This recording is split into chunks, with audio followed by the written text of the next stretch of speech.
Lots of good mornings. We've got people from all over the place. I recognize lots of these names already this morning. Good times. All right. Okay, we're going to go ahead and get started. Welcome, everyone. Welcome to Growing Pains, how to grow and scale your business or team. I think this is going to be a fun topic today. I think this is going to be a hot topic. We're going to have lots and lots of questions, I think, on this one. I have never, ever in the history of doing webinars got so many emails in advance of a webinar with questions. So I know that I have gotten a ton of questions from you all already, and I'm going to intersperse those as much as I possibly can in this session. But feel free to jump into chat or Q&A as we go and ask your questions. But before we do that, I just want to welcome my guests today. I'm really, really excited to have both of these people with me. They are two of the best on this topic that I know. So Kelly, welcome. Thank you for joining us. Please introduce yourself. Hi, thank you, Valerie. So good to be here. Hi, my name is Kelly White, and I am Chief Operating Officer for T360. And I'll just talk quickly a little bit about myself. I've had the good fortune of being in the industry for about 27 years and have had the opportunity to operate in several different roles. And so I have actually sold real estate. I've been part of a broker ownership partnership and had a brokerage and worked at a couple of national real estate franchise organizations, and recently have been building the executive search division for T360. And so my domain of expertise, I've just always gravitated to recruiting and hiring and working with people. And so I'm really excited that you have this many people interested in talking about hiring, because it's one of my favorite topics. So thank you for having me. Oh, thanks for joining. And Keith, thank you for joining from Hawaii. I know it's the middle of the night there, so we appreciate you making the time. Why don't you go ahead and introduce yourself as well? Aloha. It's a very early morning out here in Hawaii.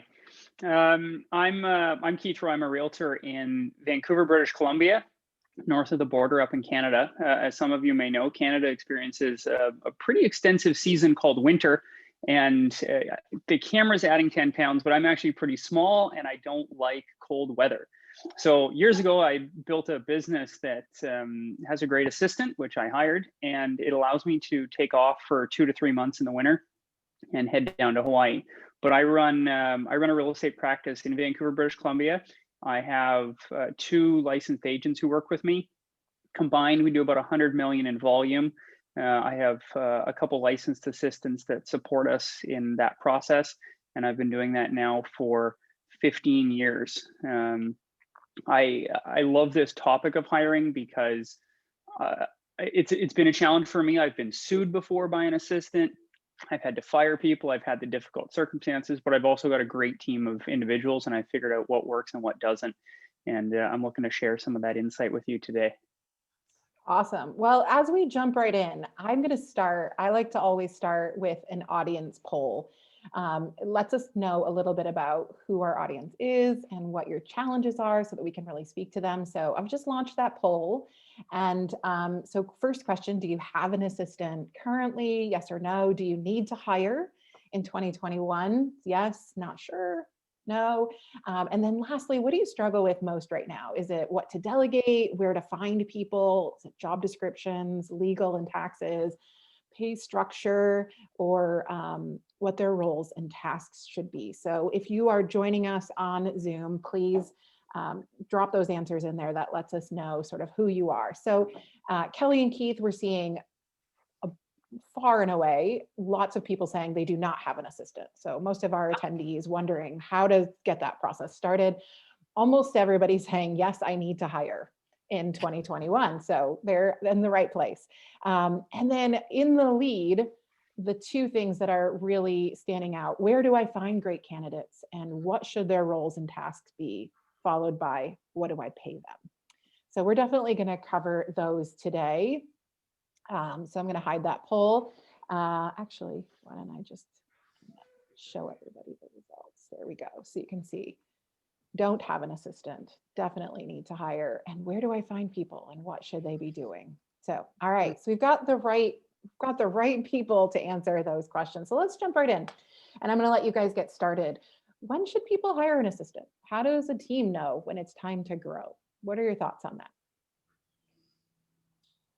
Go ahead, Well, go ahead, Keith, and I'll come after you. yeah, I think there's a couple of key metrics that we can use. But some of the obvious signs to needing to hire an assistant just right off the bat, if you have multiple to-do lists and you just keep moving stuff from one list to another, good consideration. If your business is going through peaks and valleys, so if you sell 6 houses one month, one house the next month, no houses the next month, and then 6 houses again, it's probably because your systems aren't operating properly. So you want to start thinking about leveling off that business. Now, there's seasonality to the market. You're always going to do more in some seasons than another. If you get a consistent phone call from your managing broker indicating that you are missing paperwork, you have not filed things properly, these are some of the outside signs. The actual metrics that realtors want to know, if you're doing consistently over probably 25 to 30 deals yourself in your marketplace, and this is sometimes it's market dependent on service area and stuff like that, but if you're consistently doing that, you're going to find it's very difficult to grow. And again, typical agent, there's a lot of superstars out there who can do 50, 70 deals on their own. But if you're doing 25, 30 deals, if you want to get to 50, if you want to get to 70 units, that's when you're going to need to bring someone in to kind of help you push through that next little bit. Those are such good metrics. I'll just kind of piggyback on that. But when you find that you're so busy that you can't do the dollar productive activities any longer, I think that's a really important thing to notice. When the other thing would be to be watching your pipeline. So that might be a metric to look at is, what's in your pipeline for the next 90 days. How does that look? Because what can very easily happen is it sneaks up on you, and then all of a sudden you're in the middle of so much activity that you also just don't have the bandwidth to make the best hire. So I would say start to be looking at whatever you're forecasting out for like the next maybe 90 days. And Keith, you might want to add to this. I don't know, maybe as much as 6 months, depending on what your market's like, to be able to see where is your future looking. And so that way you can plan appropriately for the hire now.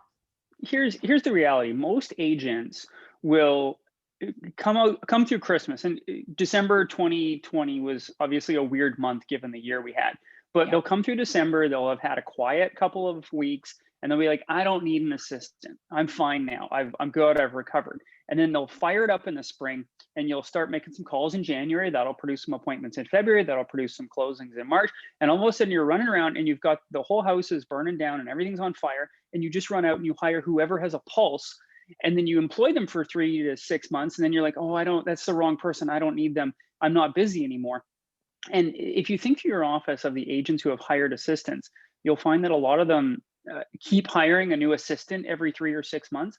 And it's because they're taking that hire in the reverse of the peaks and valleys.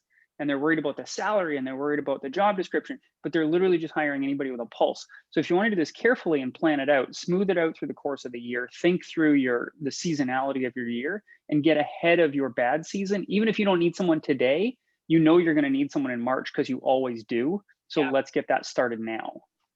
Yeah. And I would just say on that too, if you do find yourself hiring under duress or distress, you might want to just take a minute and stop and assess exactly what Keith said, because when you're hiring under duress, that's really the worst time to hire. And so we're going to talk a little bit about what you can do in the interim so that way you don't make a bad hire, because the nature of making bad hires and then having to let someone go and like all of that cycle is also what causes you to not want to do it anymore. And it also wreaks havoc within your business and your life and, the whole thing. So the first thing is to just notice if you think you're hiring under duress and try to stop for a minute. Maybe you get some coaching or some help around like, what do I do in this situation versus just pulling the trigger and hiring, like he says, sort of a warm body or whomever it is that shows up on your radar. Yeah. And Keith is right. As he was saying that, I was thinking of how many of my real estate friends I have seen do that year after year after year. And so it's a really common habit, I think, for a lot of them. They're alternating their peaks and valleys. There's a really interesting question in chat. I've heard this a million times. Brooke is saying, I'm hesitant to hire or train someone and then have them learn too much about my business and then they quit. I've also heard a lot of people say, I don't want to hire somebody and I'm going to do all the training and then they're going to leave. What's your response to that? I really understand that in many different levels. I am in the situation of hiring my first assistant not assistant, but my first full-time employee in the talent division. And so I'm in this current situation where, it's very busy. We've produced a lot of business. And so now I need to hire that person. And, so one of the things that if you've not ever really hired a super talented person before that like takes things off your plate, it's really hard to imagine what it's like to have a great hire. And so we have to kind of work on our own brain, because the way the brain works is it really doesn't want to do anything new, because it's just, there's so much discomfort in doing it that it's going to tell us all of these things about why not to do it. And so I would say just, I think it's where, like, if you're being more strategic about knowing where your business is going and what you want to happen in your business, and if you're taking the time and you have a process and you've done the job description and you're very clear about what you want and you're willing to take the time to invest in finding that right person, then part of that fear will be alleviated. Part of it is just our own self-doubt that we don't think that we can do it because we've never been able to do it before. Mm-hmm. And so it's like just knowing that that's going to probably be there for you no matter what you do, and just being more systematic about knowing why you're doing it and engaging whatever help you might need to be able to make sure that you've outlined what you want that person to do and what their longer term opportunity might be. Because if you hire someone talented, then the idea is that you're going to grow the business together, and then that person might have that opportunity. And so knowing that if you're going to be doing that and that person's coming along, then the likelihood of them leaving is less because you're engaging them, they have a career path and that kind of a thing. And so it's mutually beneficial for both parties. Yeah, I agree with that. Valerie, this question lets me solve a whole other problem that people don't realize they have. We're talking about hiring an assistant. We're not talking about hiring a buyer's agent. And a lot of agents are scared about hiring a buyer's agent because the buyer's agent will take the trade secrets, build a business, and go off and do something else. An assistant is a totally different job. It's not even related to what you do. You can teach them to do all the things. And if they are someone who wants to become a realtor down the road, the reality is you've probably hired the wrong person, because those are different jobs. We're not hiring a realtor, we're hiring an assistant. It's like you never hear about a paralegal who decides to go to law school to become a lawyer. They're a paralegal, that's their job. Or they're an executive. The executive assistant never becomes the CEO because they were hired for the executive assistant job, not the CEO job. Now, if you're afraid of your people leaving you, you will inherently build the wrong culture. And guess what? They're going to leave you. Total self-fulfilling prophecy. Yeah, fear-based. Right? So like my first hire is a woman named Taryn. She's been with me now for 11 years. She started with me when she was 22 years old. She's never left. She's got her license. She does business with me now, but she's never left because I've created a culture where she can thrive and grow. So if you're preventing your people from growing, you're encouraging your people to leave. Yeah, it's a good point. So let's dive into common roles and responsibilities that we should be hiring for. So I'm seeing a ton of questions roll in around what should they be doing? Should they be building my brand? Should they be, the ones that are licensed? Why should I hire an assistant and not just another agent that's going to, take stuff off my plate? What kinds of things should we be hiring for? Let me go over how to write a job description for a real estate assistant, because this is obviously like the number one question we get out in the marketplace. Like, what does my assistant do? How do I tell them what to do? This is a game called And Then What? So if you're at home taking notes right now, just write down those 3 words, and then what? What I want you to do, I want you to go through everything you do in your business over the next couple weeks and write it down. So let's go with the example of a listing appointment. Phone call comes in, and then what? And then you ask all the questions you need to know about the property. And then what? And then you set the appointment, and then you put the appointment in the calendar. And then what? And then you go on your MLS system and you look up the property. And then what? And then you pull the title to make sure you were talking to the actual owner. And then what? And then you go through and you research the comparable properties. And then what? And then I drive to the neighborhood, and then I take a photo of the house, and then I put my little booklet together, and then I go to the back of the office and I bind my booklet together, and then I print off my other marketing material, and then I put the package together, and then I go on the appointment, and then I come back and I get the signatures and I submit it to my office. All of those things. You have a system. Every realtor says, I don't have a system. You do the same thing every time you get a call or an appointment. So by playing the game of, and then what, you can do it with just by yourself, but you could do it with your spouse, you could do it with someone else in the office, and you could do it for each other. You get all of those things written down. Every single thing you do with respect to a buyer, a seller in your marketing campaigns. So do that over the next couple of weeks, write it all down, and then go through with a highlighter and highlight everything that someone else could do. That's a job description. Yeah. It's that simple. Could someone else pull the comparables? Yes. Could someone else drive through the neighborhood and take photos? Yes. Could someone else submit the paperwork to the brokerage? Yes. Could someone else go on the appointment and close the deal? Probably not yet. So you go through, you highlight everything. That's your job description. It's that simple, everybody.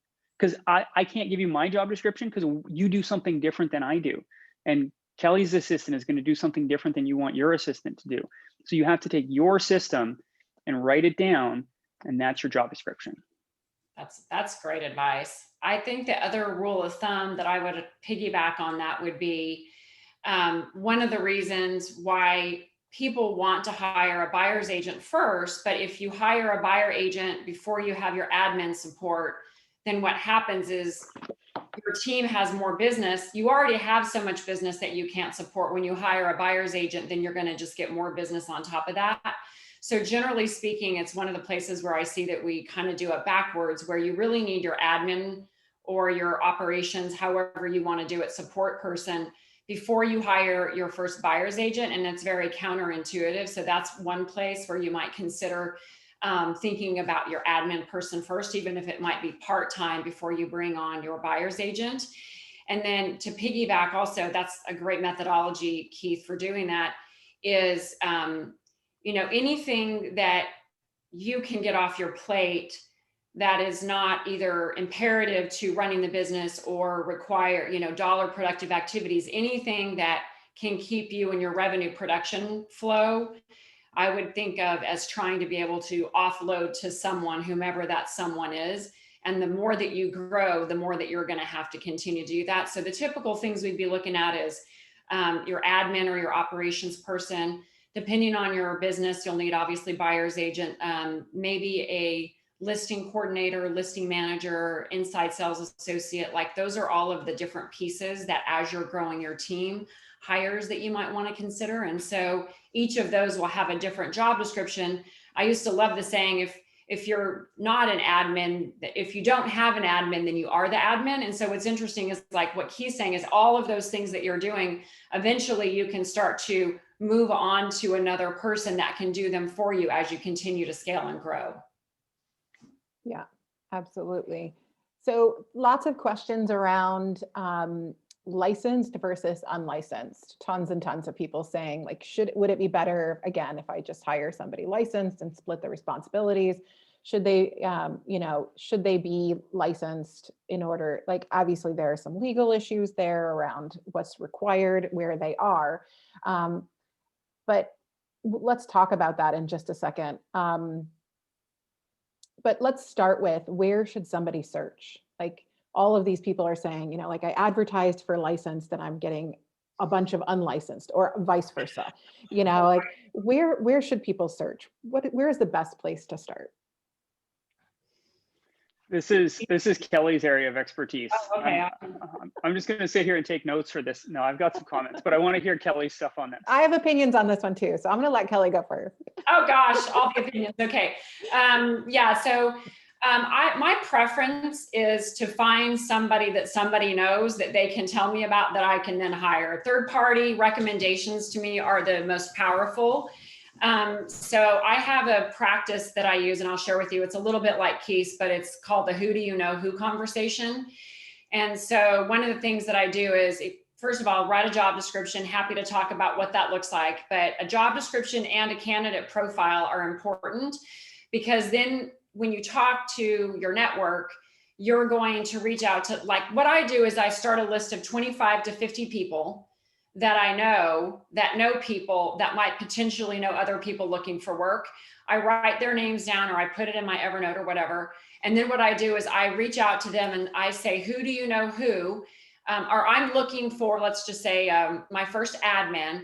Who do you know who might be a good fit that would be open to talking about that opportunity? And so I take those 25 or 50 people and I just get name after name of who they tell me might be a good fit. And I mean, I just did this yesterday. So I spent over 2 hours yesterday doing this for a variety of different roles. And so what that looks like is I go to my LinkedIn and I find people, I reach out to them. I go to my Facebook, I go to Messenger, I reach out to them and I'm like, hey, I'm looking for this. Who do you know who might know somebody like this? And so, you know, for example, yesterday I got 3 or 4 different names for 3 or 4 different roles.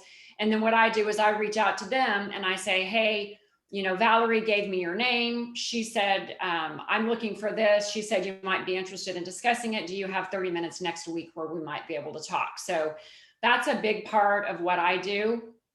The other thing I do though, is I actually like getting as many people as possible. And I know people are going to cringe when I say that, because the going through that many people I know is difficult sometimes, but often the quality is in the quantity. And so I'll run a job ad. I do a lot of searches on LinkedIn that are not just my network. And I just use like a multi-faceted approach to doing that. But it really is, just so you know, you already have the skill of doing this if you're a real estate agent, because you're prospecting already. And so it's essentially like prospecting for those candidates. And I find it's a lot easier to prospect doing the who do you know who conversation than it is like cold calling for clients and things like that. So that's generally what I would do. Absolutely. I'm so glad you said that, because that's always my response is like, you prospect for a living. You know, like, so prospect, call people and say, who do you know that would be great, or that you've worked with? And, you know, like I started out in real estate at the front desk of an office, like so many people. And so many times we would lose great front desk staff to agents who said, I need an assistant and you're amazing. Or they would recommend one of our front desk staff to another agent. So yeah, you know, like those people definitely are looking for opportunities all the time. So ask around. So yeah. I got 2 things to add on here. One, the referral thing is bang on. Assistants tend to know other assistants. There's a bit of an underground network of realtor assistants, and it would be worthwhile tapping into that. So if you've got someone in your office who has a great assistant, you might ask them if they know someone else. That's a great place to go. But to make it, what Kelly said, really practical for a realtor, it would be very responsible and reasonable of you to put out a bomb video or a Loom video, or however you communicate with your clients, saying, everybody, like, I've had a wonderful year, my business is growing, I'm looking to hire an assistant. Do you know anybody? And this gives you a client touch point. It establishes credibility with your clients because they think you're growing, and you're getting most of your business from referrals anyway. So you're just asking them to think about you in a slightly different capacity, while pointing out to them that you're successful and people want to be on that success train. Yeah, totally. There's such an underground network. I mean, in every industry, right? People tend to know people who do similar roles. So yeah, ask those people. Ask your you know, your colleagues' assistants. Do you know anybody that would be great at doing what you do? You know, have those conversations. Ask your accountant's assistant. Ask your lawyer's assistant. Ask the assistant at someone else's office. Bingo. Like, look for this. Isn't the assistant job is not a real estate job. It's an assistant job. Right. And you know what's really great is when you find the right person, they want to be an assistant. They are the type of person, they want to run things on the back end. They want to keep your life in order. They want to do the paperwork. They are the person that runs the world behind the scenes. And that's amazing. So I think that really ties into what should you ask when you're interviewing? And we're getting a lot of those questions in chat too. Like, what questions should you ask when you're meeting with those people, or when you're asking around? What qualities should you be looking for? I saw another question in here too, just like, do I need to be asking if they want to be a transaction coordinator or a marketing assistant, or what should they be asking? Just real quick, I wanted to piggyback, and it's about this too, Valerie, is I heard it called like one of the great admin qualities is a servant leader. And so looking for a servant leader, and I have found many of those, and they are the ones who their satisfaction and fulfillment in life comes from the service of others, whether it's you as the agent or the client or whatever. And so that really shifted my mind around thinking about who would be sort of my admin or operational support, is that they get their fulfillment from being a servant leader.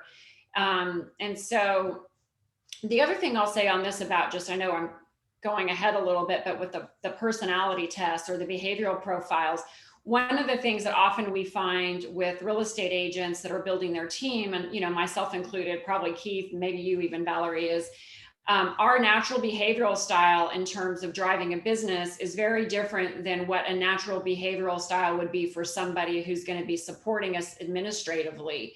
And so often what I find is that like attracts like. So when you're interviewing and you might not be the most skilled interviewer, what happens is you instantly like people like you and you want to hire those people. But often the best admin or servant leader people for us are opposite kind of behaviors. And so we don't have the instantaneous connection with them. And so sometimes we think, oh, well, that person isn't going to be the right fit for us, when the reality is it's sort of like a puzzle piece that fits together, that like those two things together are more powerful, but it's not going to show up in this sort of like, this connection instantly with people that we think that we're going to have. And so I always guard against that in the interview process, especially if you're looking for someone that's a different behavioral style from you, is that you're not going to instantaneously like them, just behaviorally speaking. Such a good point. I've done this so many times. So I know, like, tell people, like, don't hire in a mirror, right? Like, you're not looking for another you, because that's going to be so difficult. I totally agree with you on that one. More importantly, you suck at being an assistant, which is why you need one. Right. So get someone good at it.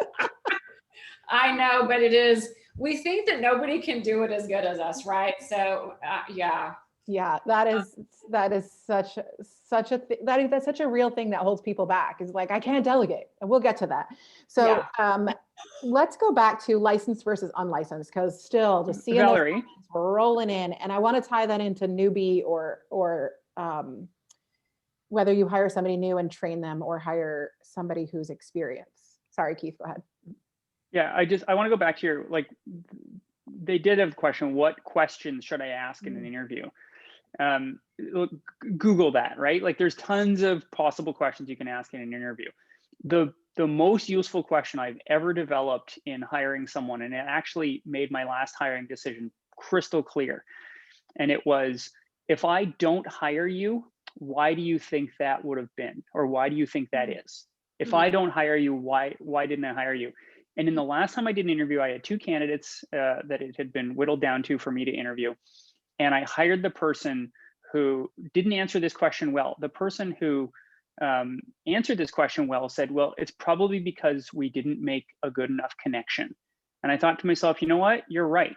We didn't make a good enough connection. And I didn't hire her. And I hired the other person instead, whose answer was inconsequential to that question.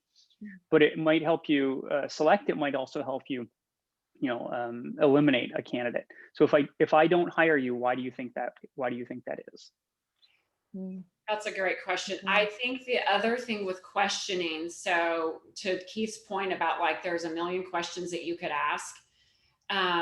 One of the things I've learned is with interviewing and questioning is to be careful to not put your filter on what they're saying. So what happens is someone will say something and we like interpret it a certain way versus taking it for the words that they said. Like, and I know that that's not the easiest thing to do. So when I put on like a neutral point of view hat when I'm interviewing someone, to try to not have biases around what they're saying. And so to ask very open-ended questions. And then the piggyback question that I like is, well, what do you mean by that? What do you mean by that? What happened with that? Like, tell me about a time, or whatever the piggyback questions are. And then listen verbatim to what they're saying. Because often what we do is we ask people, you know, what would be your ideal situation? And then they say something that like is not what this is. And we try to then make it be a thing. Like I had this example yesterday. I interviewed somebody for a role and it was a director level role. And the guy in the interview told me, I'm not really interested in a director level role. And so he had all the qualifications for what I needed. And I could have tried to just continue to put him in the box of that because he did have it. And then in the end, it wouldn't have been a good fit because he doesn't want to do that, which in some ways, my brain, it doesn't make sense because he's been doing it. So why would he not want to do it? But he's telling me he doesn't want to. So instead of thinking, oh, of course he's going to want to, I listen. So I think it's just really important to not interpret and really just ask questions to uncover where that person is in order to see if it's a right fit. Yeah, such a good point. Valerie, last thing on this, when you're asking questions, shut up, because realtors aren't good at that. Look, I keep interrupting you and taking over. The key to an interview is to ask a question and then shut up. Realtors always want to sell the job. Mm-hmm. Well, what makes you want this job? Oh, I like working with people, and real estate seems like an interesting business. Real estate's a great business. You should come work with me. We do all these things. We go away on these trips. We make all this big money. We get to go to open houses. They give away iPads, and we sell them on the job. And at the end of it, we're like, oh, they were a great candidate. They seem really excited. But you just got to ask the question and shut your mouth. Yeah. Oh my gosh. If 99% of the time they should be talking, and maybe 1%, like you should tell them very little about the job. That's so true, Keith. Such a good point. Yeah, so true. So hire new, hire experienced. Like, I know the person that asked this question is very control oriented, and they're thinking, I'm going to hire somebody brand new and I'm just going to make them do everything the way I want it done. Versus I'm going to hire somebody who comes in with their own opinions. Tie this into licensed, unlicensed. When people are saying, I need an assistant, are they thinking, I just need to hire another agent to do half the stuff that I do, and I want them to do exactly like me? Or are they really approaching this like, I need an assistant who's going to do all the things that I shouldn't be doing and that I'm not good at, and who's going to be able to take responsibility for those things, and I'm going to let them do that? Is that really inherently where all these questions are coming from? Potentially. Yeah, let's look. Yeah. Go ahead, Keith.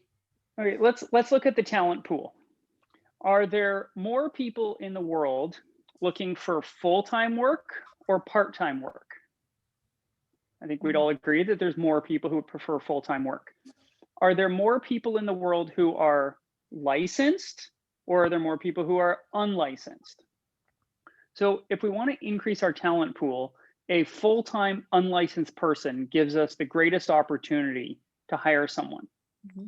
If we go to part-time unlicensed, there's probably a lot of those people around the world, stay-at-home moms who are looking to get back in the workforce, dads who, or just men who have second jobs, like they're bartending at night and they're looking for a day job. There's a bunch of people who are unlicensed who want part-time work. Once we go into license, it gets really tight. And think about the characteristics of someone who got a license. Mm-hmm. And they probably got a license because they wanted to be a realtor. And we've already been over this. We're not hiring a realtor, we're hiring an assistant. So I'm of the mindset that we should, if you can afford it and it fits in your budget and it makes sense for where you want to grow your business, you start by looking for a full-time unlicensed person. Can you get an unlicensed person licensed? Yes, that's easy to do.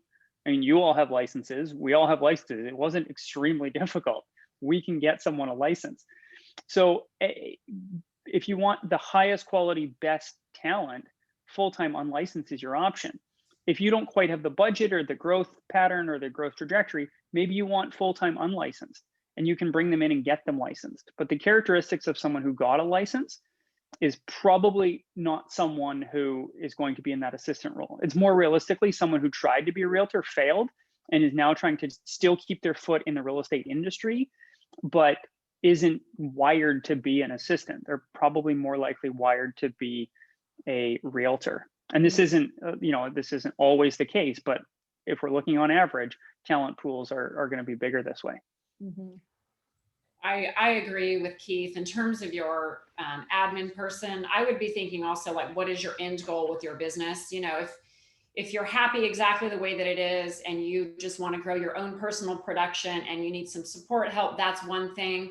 But if your intention is to grow a team, then I think, consider all of the different elements of that. In my mind, where you might want a licensed person is when you get to the point where you need a transaction coordinator, right? So your admin person is truly an admin support. Your transaction coordinator is licensed. Maybe your listing manager is licensed. And then you've got your buyer's agents that are licensed. And so, and your inside sales associates, those people that are answering very specific questions around properties and that kind of a thing. So that means your admin person, it also protects you in some ways if your admin person can't answer those questions. So they truly are supporting you administratively in those things that really they need to do to free you up to do the building of the business and the higher productivity types activities. Mm-hmm. Yeah. So Julie asks, we are a team of 4. We're currently hiring for a marketing admin and coordinator, but I'm wondering if we should also hire an admin for the team. The 4 agents manage their own files, but we're getting busy and we have a lot of transactions. So yeah, that seems to me like that's a natural progression. At some point, you're going to put an admin on that helps the entire team, or no? What are your thoughts on that? Yeah, so my team's structured in a way that a central team manager manages the 3 licensed agents, including myself. So if I book a listing appointment, there's a system that happens that I'm not even part of anymore. A pre-listing package goes out, the pre-listing video goes out, the meeting confirmation goes out. All of that happens without any interaction from me. Package is prepared. I do the research. I provide the research. It comes back to me nicely packaged in a marketing book that I then take with me, run out the door, and go on the appointment. She manages that for all the licensed agents, and the licensed agents are way more productive. So, the typical, like, I'll do between 40 and 50 units a year, and the other agents on my team are doing between 20 and 30. That's a highly efficient agent on a highly efficient team as a result of a proper administration structure. Mm-hmm. So let's get into sort of the nuts and bolts here. Lots of questions on this. How do I know what to pay them? What's fair? Getting lots of questions around, should I hire them as an employee or an independent contractor? How should they get paid? Is it part of every deal, or is it a set amount? Somebody is saying, I want this to be really fair and I don't want to underpay and lose or overpay and go broke. How do I figure out how to pay them? I'll be honest with you guys, I got a lot of questions on this beforehand. A lot of people emailed me and said, I want to know what to pay. So thoughts on that? Yeah. It's so not linear. So I totally understand why it's just a question that, there's ways to look at it. So I'll just give my point of view, and then I'm sure Keith also has his point of view. But I like to do a lot of benchmarking. And so what I mean by that is it's always helpful to kind of ask around in your market who's paying what on their teams and in their other offices. I think understanding that is good. You can go online and do free, it's called salary surveys. You can do that in your local market. And I think that's always helpful, especially from your administrative hire point of view, because if you are, like Keith recommended, hiring someone that's full-time non-licensed, then you are competing with all the other businesses in your local area for that support help. And so I think just looking at your market and understanding that is important. Also, depending on how much experience that person has, you're more than likely going to have a differential in the compensation, right? So you might decide you're willing to invest in someone a little newer, and you're willing to pay them a little less versus somebody who has more experience.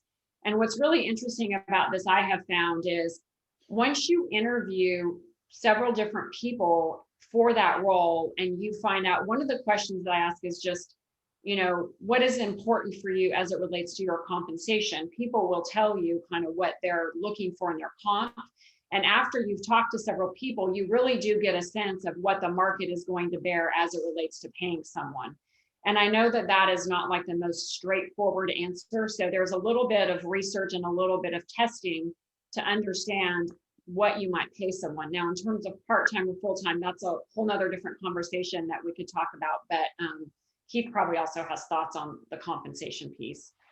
Yeah, the compensation, this question comes from a place of fear for most agents, right? Because most agents don't have, they've never had an employee, they don't have guaranteed revenue streams, they can't project out that they're going to, have $100,000 a month coming in for the next 12 months, and they're not, because our revenues are so up and down.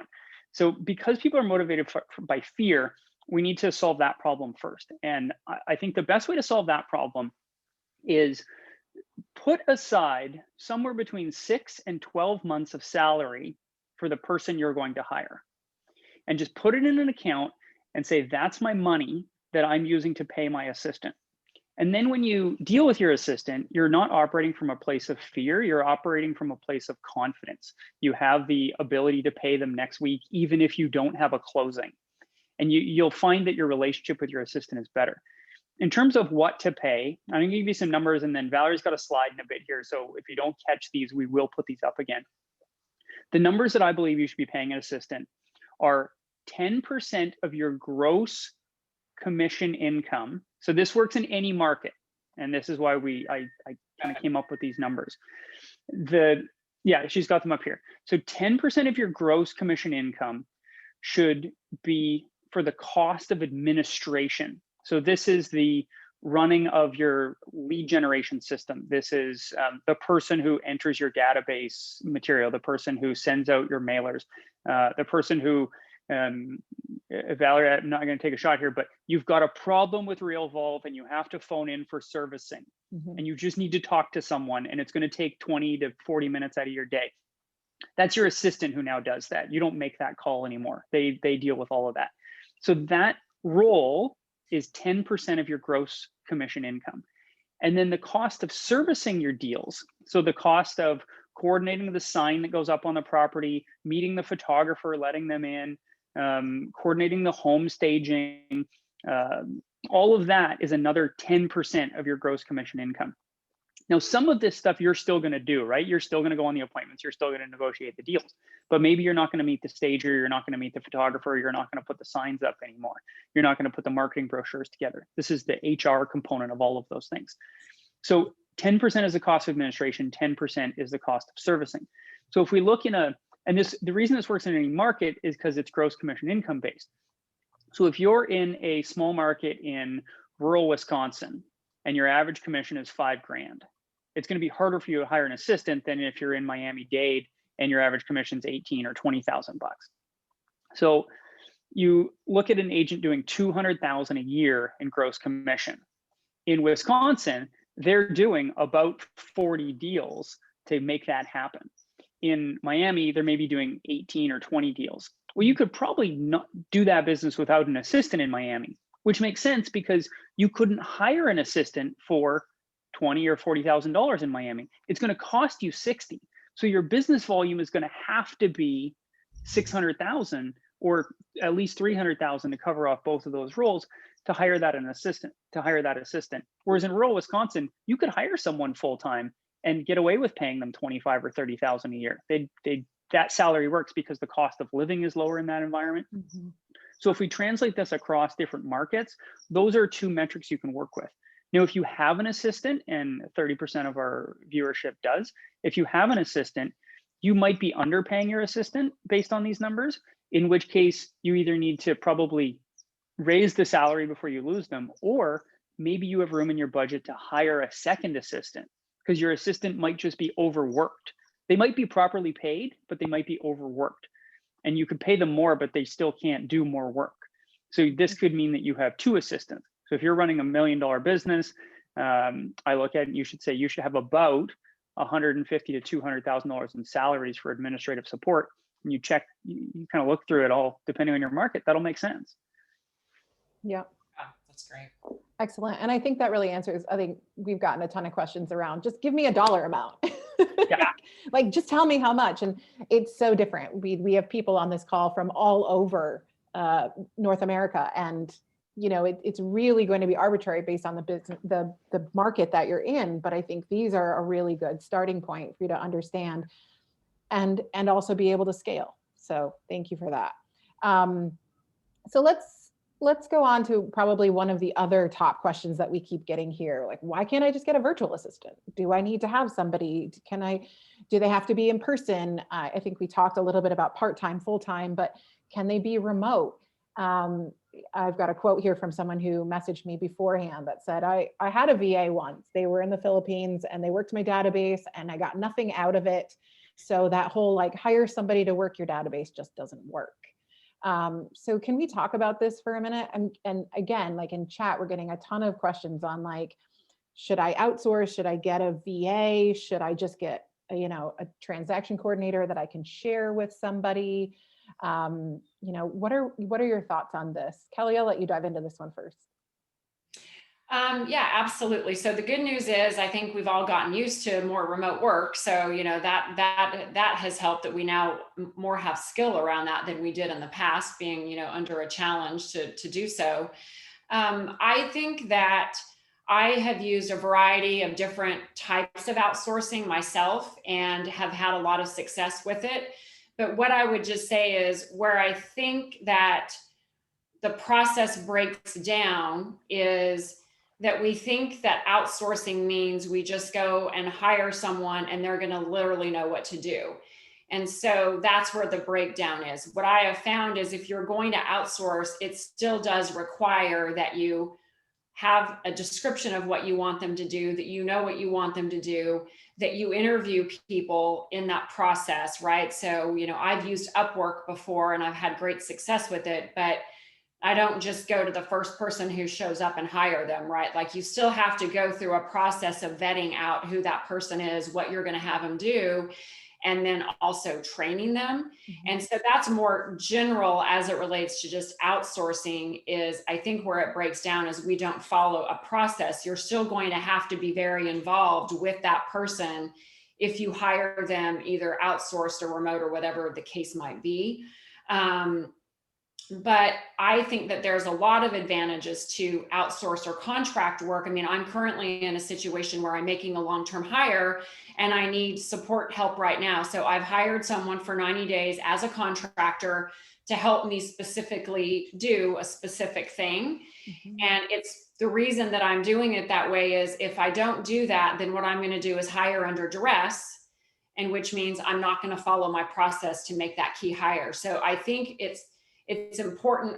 I would just say this, just in general, if you're growing a business, learning the skills behind any kind of hiring and developing people and learning all of these skills, remember it's a skill and a process and a journey, and just knowing that you'll get better at doing it. But I think outsourced and virtual assistants come in very handy at certain times in your business if you're overwhelmed. Yeah, agreed. And kind of coming back to what Keith said in the very beginning of understanding what you do and then what you do after that and what you do after that. Once you start to really understand your tasks, you see that there are some things that only really need to be done once. And that might be something you outsource as a project, right? So you have a freelancer that comes in and writes a bunch of stuff and that content you can use over and over again. Yes. Or you have somebody who you need to consistently be creating marketing content over and over again. Fresh would be somebody that is part-time, potentially virtual, that you have a really great close relationship with, but they aren't necessarily an employee.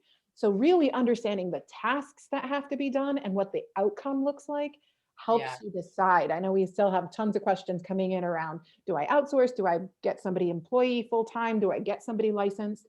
The answer to that question most of the time is you've got to start with the tasks you need done. And understand, is that a consistent task? And I'm getting, dozens of questions around what can somebody do if they're licensed or unlicensed? That's what you need to find out in your area based on where you are, what state you're in, what the regulations are. once you know that, you go through Keith's process of, and then what, and then what, and you start to figure out, I definitely need a licensed person, or I don't necessarily need one. That's Yes. really where you start to do that juggling. So true. So a couple other questions that we got in advance, and then we're going to start to clean up some of the questions that are in Q&A. How do I manage expectations? Keith, I'm going to let you jump in on this one. So I've heard somebody say, like, I've got a timesheet, they fill it in every 15 minutes, they show me what they're doing, some trust issue flags there for me on that one. But like, how do we track what expectations and work looks like when we have somebody like an assistant? Yeah, I've always taken the approach of hiring people full-time salaried in their role, because real estate is not 9 to 5, and I don't have particular hours when I need someone. I need someone at all hours, and I want someone who's invested in the overarching size of the business and the overarching growth of the business. So my preference has always been full-time salaried employees. I hired my first full-time salaried employee 10 years ago, 11 years ago now, at $40,000 when I was making $280,000 a year. It was huge. Like, that was a large chunk of money, and it was a big risk. But it gave me the freedom to use that employee in the way that was best for growing my business, and allowed me to grow it into a much larger team. So, you can do the hourly thing. Just be very clear with whoever you hire that this is not a, wall-to-wall Dolly Parton 9 to 5 job. You gotta be flexible. You gotta move, and you can compensate them hourly, and they can track their hours for you. But there's got to be some fluidity, because it's just, the reality is our business is not structured in a way that allows us to compensate people on a minute-by-minute basis. Mm-hmm. I think that's really good advice. And then once you have them, I think I'm a particularly strong proponent of hire people, set expectations, and hire people you can trust to do the job they're good at. If you have to micromanage, I mean, essentially you're just doubling your work. You're hiring somebody that you don't trust, and you have to now manage every single minute that they are spending. You haven't lessened your load. I think that's super critical. Kelly, when it comes to like training people, if somebody's busy and they're bringing on a new role into their team, how do they approach training? Yeah, that's such a good point. First of all, leverage any of the systems that you currently have. Keith made a great point that we might not think that we know what we're doing, but we do have it in our brain. We write it down. And so leverage anything that you have written down already, so that way that you can use that to help train them. One of the things that I do is I will set up 30 minutes a day just to talk to that person every day, because if I don't do that, I'll just get so busy that then I won't actually engage with them, and I'll think that they know what they're doing. So I think part of it is on the front end of setting up, a 90-day, very loose plan. It doesn't have to be super structured if you're already busy, but knowing that they're going to need some help, and scheduling that even 30 minutes a day has been very helpful from my point of view. The other thing is, remember that video is very much easier than documenting things on, writing. So sometimes if you don't have systems and you're training someone, one of the great things is just to turn your computer on, your camera on, and say, hey, this is how I do this. This is where it's located, and here's the resources that you need to go do that. So you're trying to leverage your time. And so that's often helpful. We use shared tools like Slack, which can be helpful. I use monday.com so that I can just put lists in there that I'm sharing with people. And so I think however that you can leverage yourself with tools and systems when you're busy is an important component of training someone. And it really is knowing that if you are going to invest in hiring them, you also have to invest in the training that it takes. And it's incredibly challenging for me. So I understand how challenging it can be, but it's just mentally committing to the fact that it actually has to happen or they won't be successful. Yeah, good point. Any thoughts on that, Keith, in terms of training? Yeah, a reminder, put the money aside so you're making decisions that are in the best interest of the person you've hired. and be prepared to have a drop in your business, because what you used to spend 20 hours a week doing prospecting, you're now going to have to spend 20 hours a week doing training. And you just need to understand that there's going to be a bit of a lull before it really ramps up again. But on the next ramp up, you'll be able to hold it, and you won't hit that subsequent valley and peak and valley and peak and valley and peak. It's an investment in the longer term future of your business. Yeah. And I think that really comes back to your conversation around, like, don't hire when you're busy. Like, hire in your quieter period of the year when you can devote that time. I think that's super important. I also had a guest on a webinar a couple of weeks ago, and he said, if you do something more than once, make a video. So I loved that comment you made, Kelly. Like, if you guys have bomb, just like screen record it. And if you find yourself, you're doing something over and over again, and you know you're going to hire an assistant, and you know you're going to have to train them, the next time you go and do that search title and see if that you're talking to the owner or whatever, videotape it. And now you've got a library of stuff that you can, refer them to, as opposed to showing them more than once. Yeah. So absolutely. I know that we have a lot of people who are listening to this and are kind of approaching this with fear, because it is a bit scary to be responsible for somebody else. This idea of, should it be hourly or salaried, and how do I figure out whether they're W-2 or 1099, or, are there resources for these questions? Is this somewhere, Kelly, that you would normally send somebody if they have these questions, or Keith, advice on this? I've used a tool, JustWorks, which is really great. And then I just have, my normal bookkeeping and accounting and, services and partnerships that we use. But I have found that JustWorks is a great platform. It has a bunch of internal HR information that might be helpful. So that might be a resource for people. Awesome. I actually just tacked on to my brokerage's payroll administrator. So I talked to my managing broker. I was like, who do you use? He's like, oh, I can fit you into our account. And he actually billed me through monthly on my office bill. Awesome. Great. Oh, nice. Both are great solutions. Love that. So I'm going to let you guys kind of, we're going to start to wrap this up.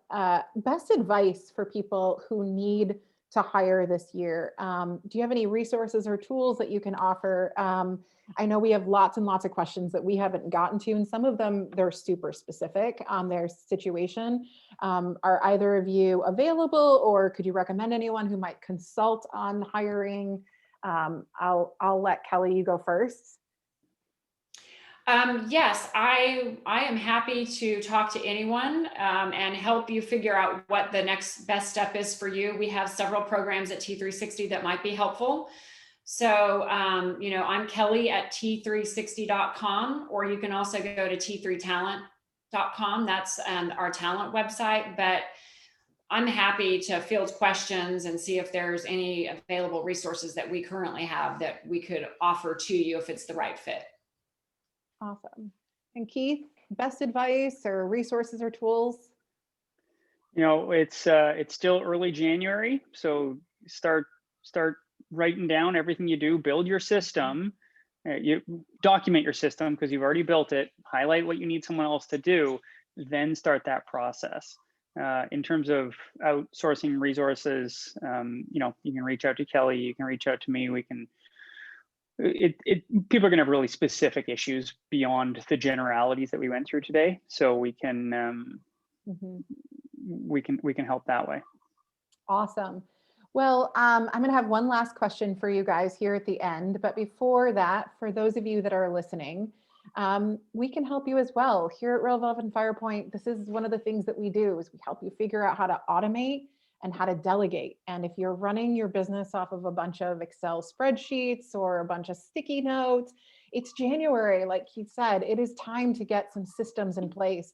And let me tell you, if you are going to hire an assistant and you don't have any systems, it's really hard to train. It's really hard to figure out what people should be doing and how to scale. And so we'd love to help you with that. If you're looking for workflows that are going to help you document your entire transaction, record everything in one place, go steps further than just mindless drip campaigns, and you want to manage the people that you already have in your database, workflows are here for you. And Firepoint is a great team CRM that it gives you an IDX website and lead routing for your teams. So if these are some of your pain points starting out a new year, we would love to help. You can reach us at realvolve.com/demo or firepoint.net/demo. And we have real humans that are going to help you figure out how to solve some of these problems. So just to follow up, I know I asked you guys this already about resources or tools, how people can reach you, but I'd really love for you to throw in one last piece of advice. People are listening to this. We've had a couple hundred people on here the entire time asking really great questions, and you guys have been amazing. One last thing for people who really feel like this is my year, I'm going to hire. I would just encourage you to jump in with 2 feet. Don't be scared. Know that it'll be uncomfortable, but the skill and of learning how to hire, it really does impact your whole life. Like, it's really helped all of my relationships because I understand people better. I'm more patient. I can listen better. I ask better questions. So, just commit to it and get the help that you might need. If you're confused, ask for help, Google, whatever you need, we're here for you. But I just say, jump right in, and, your business will grow as much as you're growing as a human. And so think of it as like the worthiness of evolving yourself and evolving your business. Yeah, that's great. Keith? Now, I haven't seen the most recent NAR statistics on this, but the average realtor makes somewhere between 30 and 50,000 a year. And the average realtor with an assistant makes somewhere between 150 and 200,000 a year. So right there, you're already on the right path to get an assistant. But the key thing to remember, it's not the fact that they hired an assistant that allowed them to grow from 50 to 150,000. It's that once they hired that assistant, they went back to doing the dollar productive activities. Hiring an assistant does not mean you get to do less work. It means you get to do different, more productive work. This is not an exit strategy, everybody. It's a growth strategy, and you need to remember that. I love that. Perfect way to end this. Thank you both so much for being willing to share and being willing to take all of these questions that I threw at you. I think this was a fantastic way to start out the year. Good, meaty information, and then go out and do it. So thank you both so much. And thank you all, our listeners and attendees. I hope that you found this to be valuable. Feel free to reach out to Kelly and Keith if you have questions. They're both awesome. We have recorded this, and we will make sure that every single one of you gets a copy, and we will see you at the next one. Thanks, guys. Thanks Happy for New having Year. us. Bye, everybody. Happy New Year.